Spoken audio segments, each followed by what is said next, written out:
Hello बच्चों, कैसे हैं? आई होप सभी स्वस्थ होंगे और बहुत अच्छे से अपनी तैयारी कर रहे होंगे। मैं लोकेश कुमार यादव अपने YouTube channel physics bye Lokesh sir पर आपका हार्दिक स्वागत करता हूं।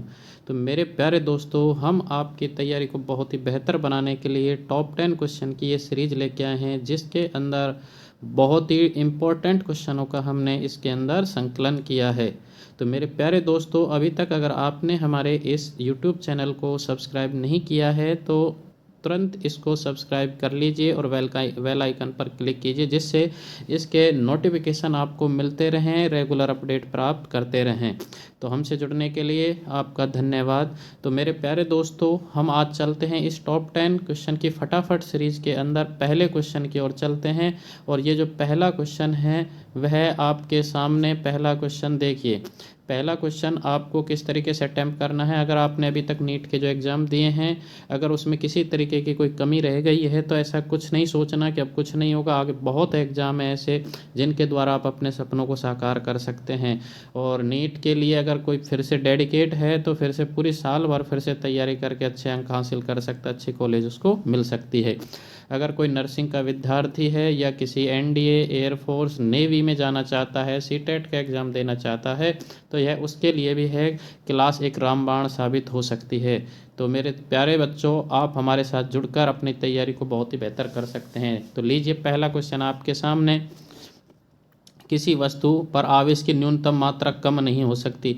तो मेरे प्यारे दोस्तों, एक बार बता देते हैं बच्चों आपको, यहाँ पर एक बॉडी ए है और ये बॉडी हमारे पास बी है। तो फर्स्ट ऑफ ऑल आपको यह पता होना चाहिए, देखो, the minimum amount of charge on object can not reduce. ये है 1.6 इंटू 10⁻⁻19 कूलाम से, 3.2 इंटू 10⁻⁻19 कूलाम से, 1.6 इंटू 10⁻19 कूलाम से या 1 कूलाम से। तो यहाँ पर देखो, जब भी कोई बॉडी को चार्ज किया जाता है या हम किसी भी मेथड से चार्ज करते हैं, बाय फ्रिक्शन यानी घर्षण के द्वारा, चालन के द्वारा या कंडक्शन के द्वारा, तीनों जो हमारे पास होते हैं, चालन होता है, प्रेरण होता है, घर्षण, तीनों के द्वारा जब हम किसी भी बॉडी को आवेशित करते हैं तो वहाँ पर आवेशन के दौरान केवल और केवल इलेक्ट्रॉन का स्थानांतरण होता है, यानी कि इलेक्ट्रॉन एक्सचेंज होते हैं, प्रोटॉन न्यूट्रॉन का कोई प्रभाव नहीं पड़ता, यानी कि उनका कोई एक्सचेंज नहीं होता। तो यहाँ पर इलेक्ट्रॉन का क्या होता है, स्थानांतरण। जिस बॉडी में से इलेक्ट्रॉन निकल के जाते हैं वो बच्चों क्या हो जाती है, पॉजिटिव हो जाती है। आपको यह समझ लेना चाहिए, जिस बॉडी में से, जिस ऑब्जेक्ट में से या जिस परमाणु में से इलेक्ट्रॉन निकलते हैं वह पॉजिटिव हो जाती है, और जिसके द्वारा एक्सेप्ट किए जाते हैं यानी कि जिसमें एक्सेस ऑफ इलेक्ट्रॉन होते हैं वह क्या होती है, नेगेटिव होती है। दूसरा, ये हमारे पास में एक बार में केवल एक इलेक्ट्रॉन निकलता है, और वी नो, हम जानते हैं इसके बारे में कि एक इलेक्ट्रॉन पर जो आवेश होता है, 1 इलेक्ट्रॉन पर जो आवेश होता है वह कितना होता है, 1.6 इंटू में 10⁻19 हो, माइनस के कितने होते हैं, 19 कूलाम। तो देखो, आपको यह बात समझनी है कि एक बार में, मेरे प्यारे दोस्तों, यहाँ पर एक बार में एक इलेक्ट्रॉन निकलता है। तो एक इलेक्ट्रॉन यानी कि इतना इलेक्ट्रॉन, कम से कम एक इलेक्ट्रॉन एक्सचेंज अगर हो रहा है तो वहाँ पर इतना आवेश तो कम से कम क्या होगा, एक बार में निकलेगा। तो आवेश एक बार जब निकला, एक इलेक्ट्रॉन निकल गया, तो यहाँ पर तो प्लस का कितना आ जाएगा, 1 आ जाएगा, यानी कि 1 इलेक्ट्रॉन के आवेश के बराबर। और यहाँ पर आ जाता है माइनस। तो बताओ, न्यूनतम कितना आवेश एक बार में किसी ऑब्जेक्ट को दिया या उससे लिया जा सकता है, तो वो होगा 1.6 इंटू 10⁻⁻19 कूलाम। तो ये हमारे पास में क्वेश्चन कौन सा बन गया, इसका आंसर क्या बन गया, राइट आंसर है ए। तो इसका राइट आंसर 1.6 इंटू 10⁻⁻, ये माइनस के 19 है। ये कितना है, माइनस के 19 है। चलिए नेक्स्ट क्वेश्चन की ओर चलते हैं। नेक्स्ट क्वेश्चन आपके सामने, स्क्रीन के सामने, नेक्स्ट क्वेश्चन लीजिए। दो वैद्युत रेखाएं एक दूसरे को किस कोण पर काटती हैं। देखो, दो वैद्युत रेखाएं, वैद्युत रेखा क्या होती है, ये हमारे पास में विद्युत बल रेखाएं हैं, विद्युत क्षेत्र रेखाएं जिन्हें कहा जाता है। यानी कि at what angle do two electric field lines intersect each other, यानी कि दो इलेक्ट्रिक फील्ड लाइंस कहाँ पर इंटरसेक्ट करती हैं। तो आपको पता होना चाहिए प्यारे दोस्तों, बच्चों, यहाँ पर कि दो जो इलेक्ट्रिक फील्ड लाइन है वो कभी नेवर, कभी भी इंटरसेक्ट नहीं करती हैं। अगर ये हमारे पास पॉजिटिव चार्ज है तो यहाँ से निकलने वाली जो विद्युत बल रेखाएं हैं वो कैसी होती हैं, आउटवर्ड डायरेक्शन में होती हैं। यदि नेगेटिव हमारे पास है चार्ज तो नेगेटिव चार्ज से कैसी होती हैं, इनवर्ड होती हैं, यानी कि सेंट्रल कैसी होती हैं, इनवर्ड होती है, रेडियली इनवर्ड जिन्हें कहा जाता है। और यहाँ पर जो वैल्यू हमारे पास बन रही है ये तो किसके लिए, पॉजिटिव के लिए आउटवर्ड होती है रेडियली, नेगेटिव के लिए रेडियली इनवर्ड होती है। और जो हमारे पास में यूनिफॉर्म इलेक्ट्रिक फील्ड होता है, यूनिफॉर्म इलेक्ट्रिक फील्ड के लिए क्या होती हैं, ये पैरेलल होती हैं, इनके मध्य की दूरी क्या रहती है, बराबर रहती है। तो देखो ये कभी भी एक दूसरे को इंटरसेक्ट नहीं करती हैं, इंटरसेक्ट नहीं करती हैं, लूप नहीं बनाती हैं। तो यहाँ पर देखो क्या है, दो विद्युत क्षेत्र के एक दूसरे के कोण पर, तो ये कभी नहीं काटते, यानी कि नेवर, ये डो नॉट इंटरसेक्ट, यानी कि ये कभी भी एक दूसरे को इंटरसेक्ट नहीं करेंगी। चलिए नेक्स्ट क्वेश्चन की ओर, ये फटाफट क्वेश्चन आपको 10 मिनट 12 मिनट में क्वेश्चन सॉल्व करने हैं।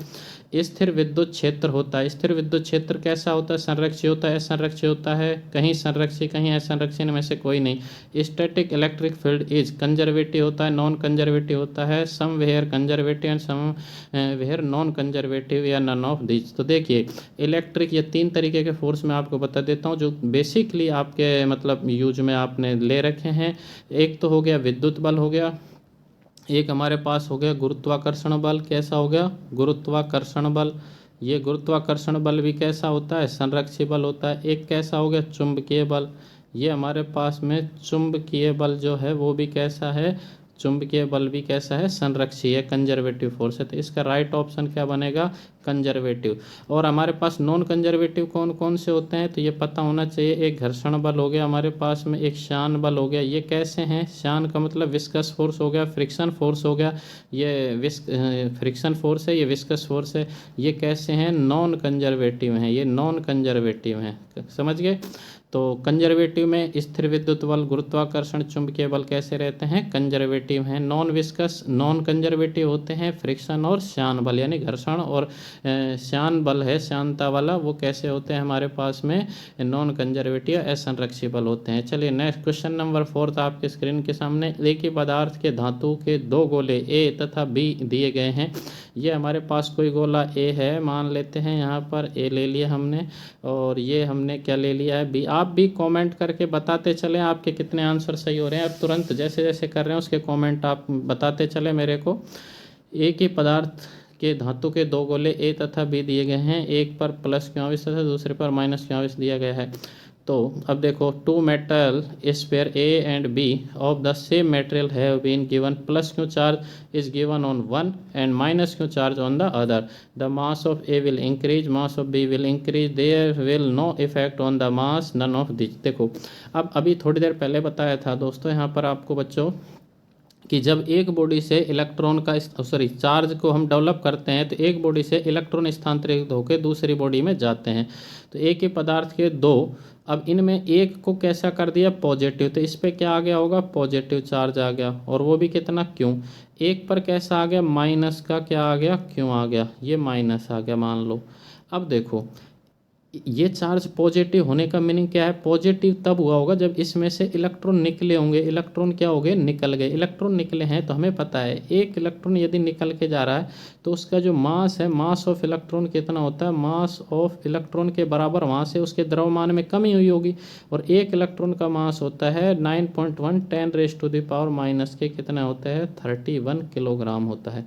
अब देखिए यहाँ पर एक इलेक्ट्रॉन का मास, यानी एक इलेक्ट्रॉन यदि स्थानांतरित होता है तो उसके मास में इतनी कमी हो जाती है। अब हमें पता नहीं है कि ये कितने प्लस क्यों आवेश कितना है, लेकिन हम यह जानते हैं कि यहाँ पर जब हमें प्लस चार्ज डेवलप करना पड़ा होगा तो या तो एक तो कम से कम इलेक्ट्रॉन स्थानांतरित हुआ होगा, तो एक इलेक्ट्रॉन के बराबर तो इसके मास में तो कमी हो गई प्लस वाले में, और माइनस जिसने इलेक्ट्रॉन को एक्सेप्ट किया, ग्रहण किया है, जिसके पास नेगेटिव चार्ज है, उसके पास इलेक्ट्रॉनों की संख्या अधिक है, तो उसमें चाहे तो उसने एक इलेक्ट्रॉन ही आया हो तो उसके मास में इतनी वृद्धि हो जाएगी। तो यहाँ पर है कि हमारे पास में जो पॉजिटिव चार्ज है उसका द्रव्यमान क्या हो जाएगा, कम, और जो नेगेटिव चार्ज है उसका द्रव्यमान क्या हो जाएगा, बढ़ जाएगा। तो देखो बी पे क्या था, नेगेटिव चार्ज, बी पे नेगेटिव, तो बी का द्रव्यमान क्या हो जाएगा, बढ़ जाएगा। आई होप आपको यह बात समझ में आ गई होगी, क्योंकि इसके पास इलेक्ट्रॉनों की संख्या बढ़ती है, केवल इलेक्ट्रॉन ही एक्सचेंज होते हैं ड्यू टू द चार्ज, यानी कि चार्ज के कारण एक्सचेंज ऑफ इलेक्ट्रॉन, जिसके कहा जाता है आवेश की संकल्पना भी कहा जाता है। चलिए नेक्स्ट चलते हैं, हम नेक्स्ट क्वेश्चन की ओर चलते हैं। यहाँ पर क्या आंसर हो जाएगा हमारा, the mass of B will increase. आप कमेंट करिए, बताइए कैसे क्वेश्चंस हैं और इनके जवाब आप देते चलें, हाथों हाथ देते हैं। देखते हैं कौन सबसे पहले सबसे अधिक क्वेश्चनों का जवाब देता है। एक विद्युत द्विध्रुव एक पृष्ठ से घिरा हुआ है, पृष्ठ पर कुल फ्लक्स होगा, अनंत होगा, शून्य होगा, आवेश पर निर्भर, द्विध्रुव की स्थिति पर निर्भर करता है। An electric dipole is surrounded by a surface, the total flux on the surface will be infinite, zero, dependent on charge, dependent on the position of the dipole. अब देखिए इस क्वेश्चन के अकॉर्डिंग क्या कह रहा है, यहाँ पर एक हमारे पास में कोई एक सरफेस ले ली हमने सतह, और यहाँ पर दो हमने क्या ले लिए हैं, एक डाइपोल ले लिया, ये हमने क्या ले लिया, एक डाइपोल, जिसमें ये हमारे पास कैसा है, प्लस क्यों है। डाइपोल क्या होता है, equal charge but opposite in nature, place in some distance. यदि दो समान परिमाण के आवेशों को निश्चित दूरी पर अगर इस रखा जाए तो वह द्विध्रुव की भांति व्यवहार करता है। ये आर दूरी पर रखे हुए हैं। अब देखो यहाँ पर क्या है, गाउस, इस सतह को हम क्या मान सकते हैं, गाउस का पृष्ठ मान सकते हैं, यानी कि गॉस सतह मान सकते हैं, गॉस सतह। अब देखिए गॉस सतह का मतलब है, गाउस ने जो नियम दिया था कि किसी भी निर्वात में किसी परिबद्ध सतह से या किसी बंद सतह से घिरा हुआ अगर कोई आवेश है तो उससे गुजरने वाला कुल फ्लक्स जो है, कुल आवेश का क्यू नेट का कितना हो जाएगा, 1/एप्सिलॉन नॉट, यानी कि ये क्या हो गया, निर्वात की विद्युतशीलता, ये कुल फ्लक्स होता है। अब देखो क्यू नेट का मतलब है इस सीमा के अंदर परिबद्ध ये गाउस सतह है, इसके भीतर कुल आवेश कितना है, तो इसके भीतर आवेश देखो एक तो कितना है, क्यों है, और दूसरा कितना है, माइनस का क्यों है, बटे में कितना बनेगा, एप्सिलॉन नॉट। बताओ क्यों से क्यों कट गया, और यहाँ पर इसका वैल्यू कितना आएगा, जीरो।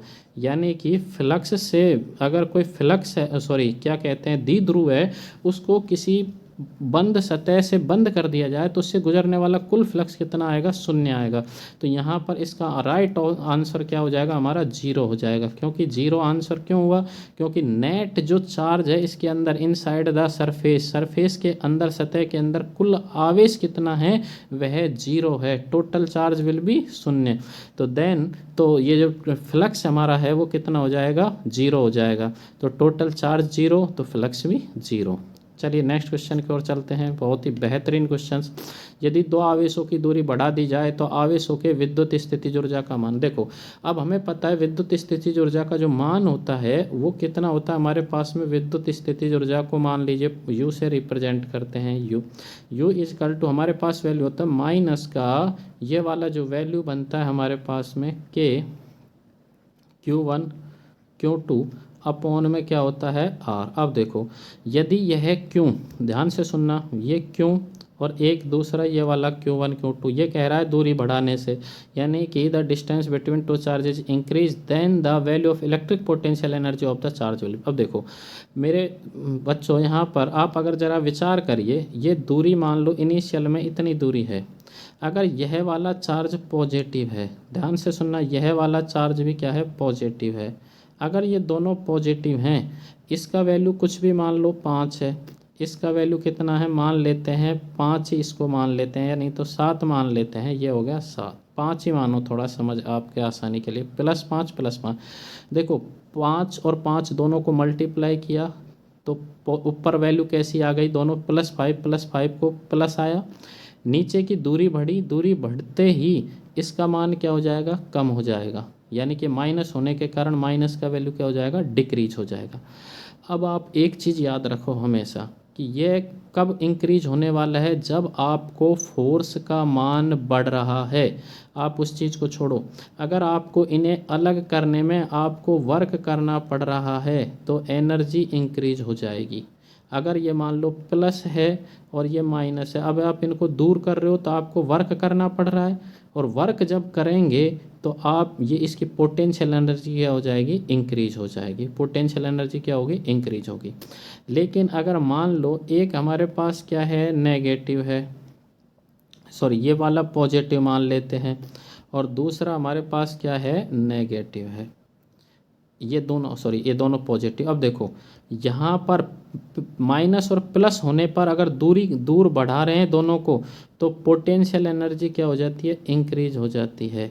लेकिन यदि दोनों एक समान चार्ज हैं, एक पॉजिटिव दूसरा पॉजिटिव, एक नेगेटिव और दूसरा नेगेटिव है, इनके मध्य यदि दूरी बढ़ाएंगे तो पोटेंशियल एनर्जी क्या हो जाती है, डिक्रीज हो जाती है, क्योंकि यहाँ होता है अट्रैक्शन का फोर्स, यहाँ होता है रिपल्सन का फोर्स, और हम दूर कर रहे हैं तो ये तो अब स्वतः दूर हो जाएंगे। जबकि यहाँ इन दोनों को हम दूर कर रहे हैं तो इनमें होता है अट्रैक्शन, और दूर करेंगे तो हमको कार्य करना पड़ेगा। तो जब एक्सटर्नल वर्क करना पड़ता है तो पोटेंशियल एनर्जी इंक्रीज हो जाती है, और जब यहाँ पर किसी तरीके का कार्य नहीं करना पड़ता तो स्वतः बाहर जा रहा है तो पोटेंशियल एनर्जी डिक्रीज। इसका मीनिंग ये हो गया कि यानी कि पोटेंशियल एनर्जी क्या हो सकती है, बढ़ भी सकती है और पोटेंशियल एनर्जी घट भी सकती है। तो आई होप आपको ये बात समझ में आई होगी।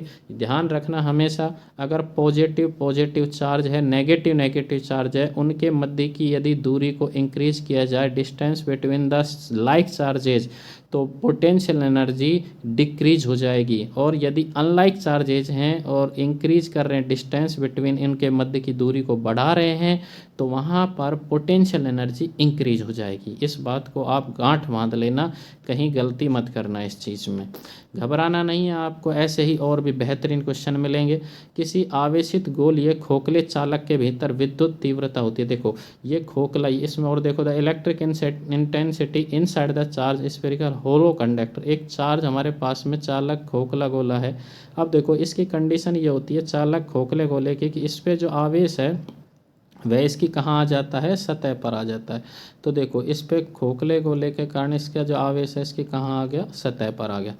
अब देखो इसके भीतर, खोखले चालक के भीतर, अब हम क्या करते हैं, यहाँ एक मान लो ये केंद्र हो गया और सतह के भीतर हम यहाँ पर इलेक्ट्रिक फील्ड निकालना चाहते हैं। इस बिंदु पर, इस बिंदु पर निकालना चाहते हैं तो केंद्र से हम एक गाउसियन पृष्ठ की क्या कर देते हैं, ये कल्पना कर देते हैं। ये गाउस सतह बना दी, क्या बना दी हमने, गाउस सतह।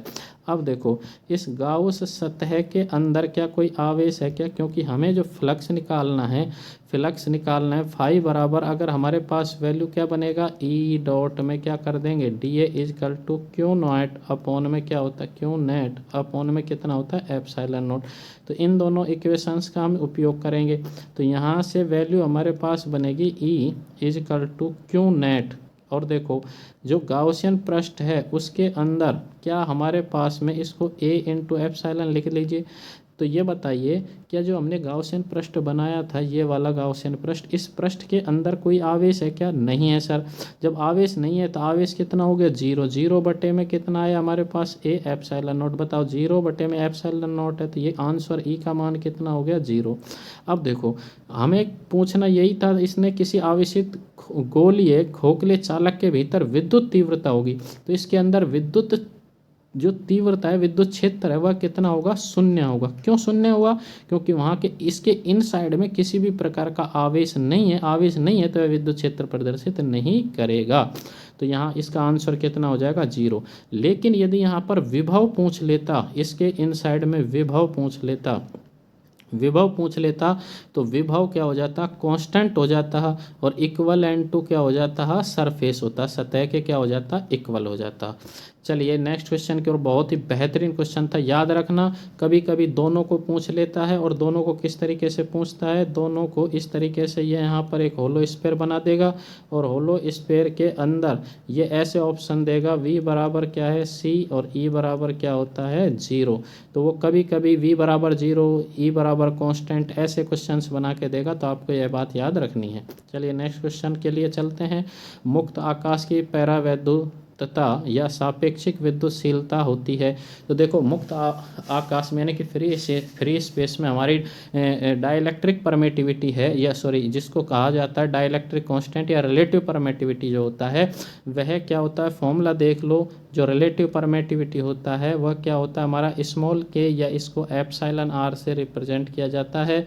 यानी कि electric force between the two charges at free space, यानी कि निर्वात में दो आवेशों के मध्य लगने वाला बल, जिसको हम किससे रिप्रेजेंट करते हैं, एफ से, बटे में कितना होता है, दो आवेशों के मध्य माध्यम में लगने वाला चार्ज का अनुपात। It is the ratio of force between free space two charges free space to the charges at medium, यानी कि माध्यम में जब हैं और फ्री स्पेस में, उन दोनों पे लगने वाले बल का अनुपात ही क्या कहलाता है, मुक्त आकाश की पैरावैद्युतता या सापेक्षिक विद्युतशीलता, जिसको डाइलेक्ट्रिक कांस्टेंट कहा जाता है। और इस डाइलेक्ट्रिक जो कांस्टेंट होता है, इसका जो मान होता है तो वो कितना होता है, वह आप इस का आंसर आप कमेंट बॉक्स में अवश्य बताएंगे। नो नो नो, ये डाइलेक्ट्रिक ये गलत हो गया है। ओके ओके, यह गलत क्वेश्चन हो गया है। ये 1 मिनट आपको इसको थोड़ा सा रिवर्स करना है। मैं रिलेटिव परमिटिविटी क्वेश्चन डिफरेंट है। देखो देखो, अब इसका आंसर तो ले लो, वैसे मैंने बता दिया है, ये थोड़ा अलग है।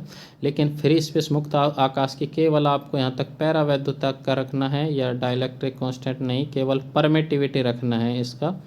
तो मुक्त आकाश की जो पैरावैद्युता है वह कितनी होती है, यहाँ पर 8.85 इंटू 10⁻⁻12 फैरड प्रति मीटर होता है। फैरड प्रति मीटर होता है। 8.85 इंटू 10⁻12 फैरड प्रति मीटर होता है, फैरड होता है। अदरवाइज देखो, हम इसका जो यूनिट होता है वह यूनिट हमारा क्या होता है, न्यूटन इंटू जो वैल्यू बनती है मीटर स्क्वायर प्रति क्या होता है, कूलाम स्क्वायर होता है। आई होप आपको यह बात समझ में आ गई होगी, क्योंकि के जो होता है हमारा बल नियतांक होता है, कैपिटल के इक्वल टू 1/4πε0 होता है। कितना होता है, 4πε0। और इस कैपिटल के का जो मान होता है, कैपिटल के का मान होता है 9 इंटू में 10⁻⁴ कितना होता है, 9 होता है। तो आपको यह बात पता होनी चाहिए। यहाँ पर के का मान, ये बल नियतांक है, विद्युत बल नियतांक 9 × 10⁹ होता है। और ये होता है ε0 होती है निर्वात की विद्युतशीलता, और जिसका मान होता है 8.85 इंटू 10⁻12 फैरड बटे में मीटर होता है। क्लियर है।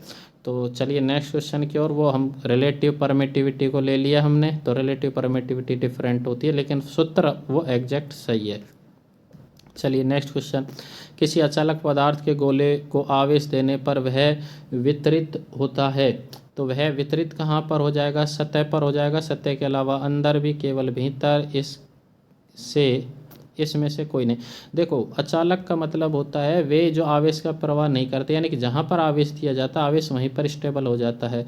तो देखो, अगर सतह पर दिया है तो सतह पर हो जाएगा, उसके अंदर दिया है तो अंदर हो जाएगा, यानी कि जहाँ पर है परमाणु में, सॉरी, किसी भी पदार्थ के अंदर परमाणु है वो वहीं पर डेवलप हो जाएगा, क्योंकि बहुत सारे परमाणु से मिलकर बनता है, सभी के पास इलेक्ट्रॉन होते हैं, तो सब इलेक्ट्रॉन एक्साइट होने की कोशिश करते हैं, तो वो उसी के अनुसार क्या हो जाते हैं, डिस्टर्ब। यानी कि अचालक गोले में आवेश देने पर वह वितरित हो जाता है, तो वो सभी जगह पर हो जाएगा, सतह के अलावा उसके अंदर भी रहेगा। तो वैसे तो भीतर रहता है, लेकिन सतह के अलावा अंदर भी रह जाता है, तो यानी कि वह सतह के अलावा क्या रहेगा, अंदर। Apart from the surface also inside, यानी कि जो जहाँ पर छोड़ दिया जाएगा वह उस तरीके से बन जाएगा। यह चालक गोला है तो देखो इस तरीके से सतह पर तो आ जाता है, अगर जो कोई पार्टिकल सतह पे है तो वो सतह पे आ जाता है, अदरवाइज जहाँ पर है वह वहीं पे रह जाता है। क्लियर है। चलिए नेक्स्ट क्वेश्चन की ओर चलते हैं। आवेश का एसआई मात्रक, आवेश का एसआई मात्रक होता है कूलाम होता है। The SI unit of charge क्या होता है, कूलाम होता है। Ampere, farad, volt. अब देखो, आवेश का एसआई मात्रक तो कूलाम हो गया, लेकिन साथ में ही आवेश का जो एसआई मात्रक है उसके साथ में इसका जो दूसरा जो मूल मात्रकों के सिस्टम में अगर रिप्रेजेंट करें तो हमें पता है आई इजकल टू कितना होता है, वैल्यू होता है क्यू अपॉन में कितना होता है, टी। क्योंकि कूलाम मूल मात्रक नहीं है तो हम इसको किसकी सहायता से कर देते हैं, इसकी सहायता से। तो यहाँ से क्यों इजकल टू हमारे पास क्या बन जाता है, आई इंटू में कितना बनेगा, टी। और आई का हमें पता है, आई क्या होता है, एम्पियर होता है। समय किस में होता है, सेकंड में। तो देखो, क्यों का एक दूसरा मात्रक एम्पियर इंटू सेकेंड बन जाता है। अब हम इसकी निकालते हैं वीमा। जब वीमा निकालते हैं तो वीमा कैसे निकलेगी, ज़रा देखो। इसका वीमा निकालने के लिए हम क्या करते हैं, यहाँ पर वीमा निकालते हैं तो क्योंकि मूल मात्रकों में होनी चाहिए एमएलटी की पावर होती है, तो यहाँ एक तो ए आ गया, ए का 1 बनेगा और टी का भी कितना बनेगा, 1 बनेगा। तो यह इसकी क्या बन जाएगी, वीमा बन जाएगी। नेक्स्ट, इसका हम सीजीएस मात्रक लिखना चाहें तो सीजीएस मात्रक होता है फ्रैंकलिन या ईएसयू होता है। तो यहाँ पर देखो, एक कूलाम बराबर कितना होता है, 3 इंटू में 10⁻⁴ कितना होता है, 9 फ्रैंकलिन या ईएसयू होता है। और दूसरा एक चुंबकीय मात्रक होता है, या फिर इसको हम अगर यहाँ पर लिखेंगे 3 इंटू में 10⁻⁹ फ्रैंकलिन क्या होता है, फ्रैंकलिन। अब देखो, एक दूसरा होता है 1 कूलाम इजकल टू, एक मात्रक होता है हमारे पास में 0.1 EMU electro magnetic unit, ESU का मतलब होता है इलेक्ट्रोस्टैटिक यूनिट, EMU इसको हम 1/10 ये भी कह सकते हैं, 1/10 EMU एब कूलाम जिसे कहा जाता है। क्या कहा जाता है? एब कूलाम। और सबसे बड़ा आवेश का जो मात्रक होता है वो होता है 1 फैराडे। फैराडे कितना होता है? 1 फैराडे इज इक्वल टू कितना होता है? 96,500 यानी कि 96,500 कूलाम। यह आवेश का सबसे बड़ा मात्रक है। तो मेरे प्यारे दोस्तों, और आपको इस तरीके के वीडियो कैसा लगा? आपको यह हमने बहुत ही बेहतरीन क्वेश्चनों को सेलेक्ट किया है। तो आप इस तरीके के क्वेश्चन अगर रेगुलर वे में हमसे प्राप्त करना चाहते हैं तो आप हमारे साथ जुड़िए, चैनल को सब्सक्राइब कीजिए, अपने दोस्तों के साथ अधिक से अधिक शेयर कीजिए और बेल आइकन पर क्लिक करना ना भूलिए। तो आपके लिए एक मोटिवेशनल कोर्स हमने लेके आए हैं, वक्त से लड़कर जो नसीब बदल दे, वक्त से लड़कर जो नसीब बदल दे, इंसान वही जो अपनी तकदीर बदल दे। प्यारे दोस्तों, बहुत ही बेहतरीन लाइन है, ज़रा ध्यान से गौर करिए इस पे। वक्त से लड़कर जो नसीब बदल दे, इंसान वही जो अपनी तकदीर बदल दे। कल क्या होगा कभी मत सोचो, क्या पता कल वक्त खुद अपनी तस्वीर बदल दे। तो मेरे प्यारे बच्चों, वक्त का कोई पता नहीं है, आप मेहनत करते रहिए, क्या पता कल आपकी मेहनत रंग लेके आए और आपका सिलेक्शन हो जाए। तो यानी कि वक्त बदल जाएगा। जो आज आपको इग्नोर कर रहे हैं उन्हें कल आपसे मिलने के लिए टाइम लेना पड़े, तो आप केवल मेहनत से वह सब कुछ हासिल कर सकते हैं। तो आप अपनी तकदीर तभी बदल पाएंगे जब आप मेहनत करेंगे। तो आप किसी के इंतज़ार में मत बैठे रहिए और अभ्यास करते रहिए। एक शानदार मोटिवेशनल कोर्स आपके लिए, करत करत अभ्यास जड़ मत हो सुजान, रस्सिया व जावते सिल पर पड़त निशान। तो देखो, मेहनत करने से, या तुम आपको पता है दशरथ मांझी ने हथौड़ी की चोट से एक पहाड़ को काट दिया था। तो ये पढ़ाई तो हमारे सामने क्या चीज़ है।